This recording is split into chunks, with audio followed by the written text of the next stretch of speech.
We're always talking about Deion Sanders and the way he recruits players and this drama that has nothing to do with football. These are always the things that people highlight when it comes to Deion Sanders.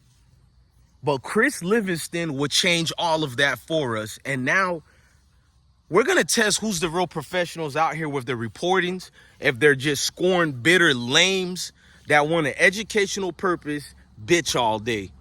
Meaning that Kris Livingston, the academics director of Boulder, a.k.a. Colorado football, he spoke up, man. He's seen everything that's being said about Deion Sanders, but I think I'm one of the main bloggers who spoke on this because I looked at the top colleges as far as academics, scholar athletes who are doing good in the classroom and doing great. We just spoke to one of them, Ivan Yates. Well, not him. We spoke to his uncle who reached out to me, and we know about transfers like that who came to Boulder for only one specific reason. It wasn't football. Shout out to his uncle who made sure to specify that Ivan Yates came to Colorado for his degree.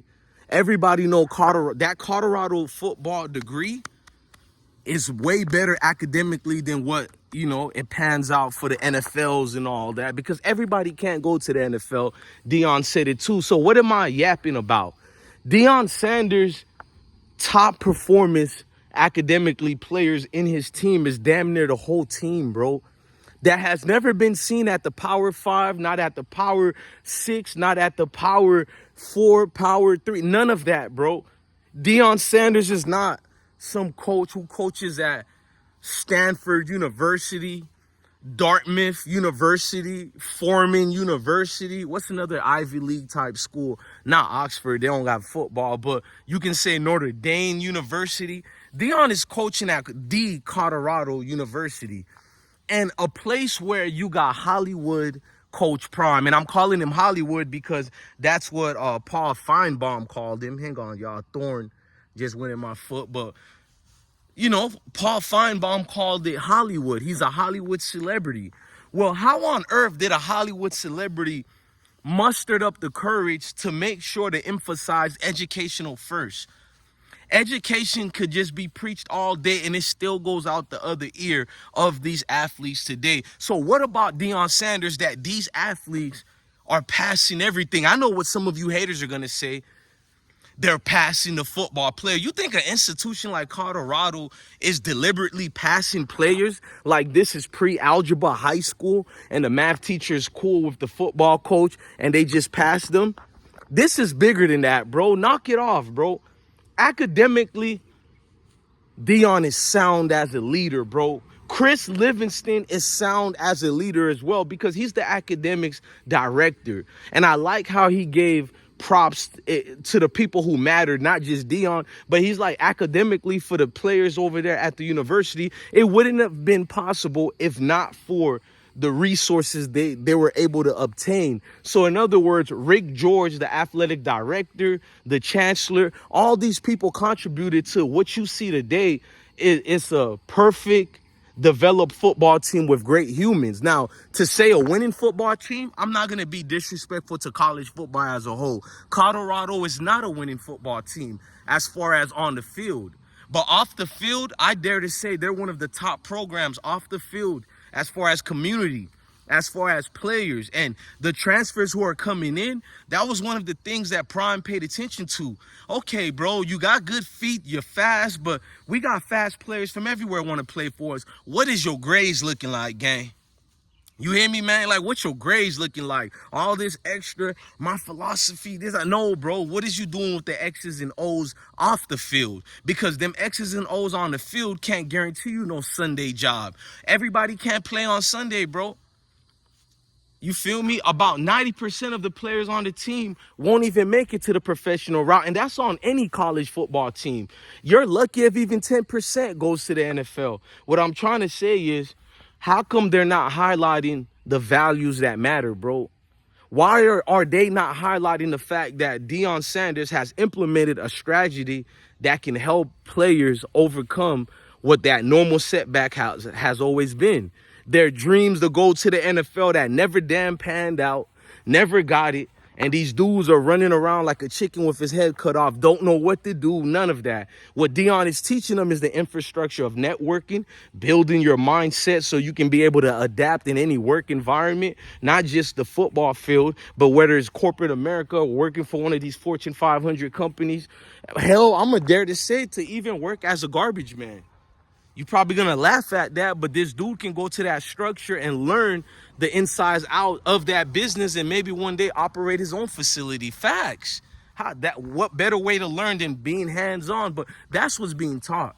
I don't see any of these coaches talking about it. I looked at Dabo Swinney's credential when it comes to academic graduation rate. Deion has passed him since JSU to now. Deion has passed him academically. Every year, his class has been in the top percentile of whatever conference they were in or divisions they were in, meaning for HBCUs, JSU, number one, JSU has always been one of the top leading brands over there. I think Howard as well, but JSU was one of the top 5 leading HBCUs in academics, and you're probably laughing, mock that, but everybody knows most HBCUs, if not all, have the most best academically professors in the world. That's not to be debated or argued about. HBCUs never had a problem academically like their so-called superior colleges like the Florida Gators in them and all that. No, HBCUs overwhelmingly passed them, from getting doctors to everything, lawyers. Yes, it comes from HBCUs. Now, being on a football field is a different thing, but you get the gist of what I'm saying. Academically, Deion is sound and proficient as hell, man. We seen that great speech he gave. He made an announcement and made a team meeting when some of the players were underperforming during their math class. He brought the professor there as well, and he chewed his players out. I even remember he did the same thing as far as when the players were dirty. Reminded me of my drill sergeant when we first got to boot camp. I mean, not boot camp, AIT, Advanced Individual Training. That's the other training after boot camp. And we was in Fort Lee. And I remember I seen a lot of dudes throwing their socks on the ground and all that. And we got chewed out for the cleanliness. And that's what Deion did. He didn't try to embarrass his players by name, but he brought the lady who runs, I guess, their dorms or whatever. And he made her stand there and explain to the players how dirty they were. It was not to embarrass them. It was to improve them.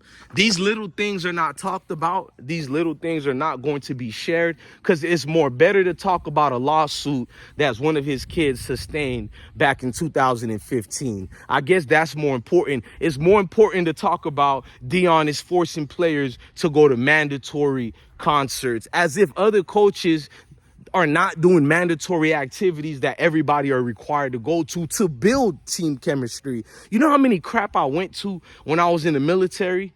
And there was no reason I should have go to it, but I just went because I understood what my section sergeant was doing and what my first sergeant was doing. They were trying to build a team chemistry as far as unit. That's how you do it. You make people go around each other, even if it's uncomfortable. By accident, you start speaking to a stranger you didn't even want to talk to on the team. All of a sudden, you guys are close as hell. But yet, this is the news, right? They talk about everything else but the things that matter at these universities. Then these are the same people who continue the same narrative, the outdated narrative, oh, dumb jock athletes. Until you see coaches who actually promote actual intelligent athletes, it can't make the news. But we know why. We know why. Let's not even get into that, man. Look, man, proud of Deion Sanders. I'm proud of Kris Livingston, the academic director. I'm proud of Rick George for being one of the best athletic directors I've seen in a while. Man, I'm not going to lie. The last one I've seen was Miami Hurricanes president. She's not an athletic director, but she was the president of Miami Hurricanes, and she definitely rolled for the Hurricanes. I like when leaders would stand on business when it comes to their coaches, schools, and players. Why wouldn't I want to send my kids there? You get what I'm trying to teach you? If the parents know all that other part is taken care of, then football comes secondary. And that's the schools that I'll let my kids sign for and go towards. Ladies and gentlemen, I'm DJ Bless One, the best one. Love your family, love your kids, and truly indeed, stay blessed, gang.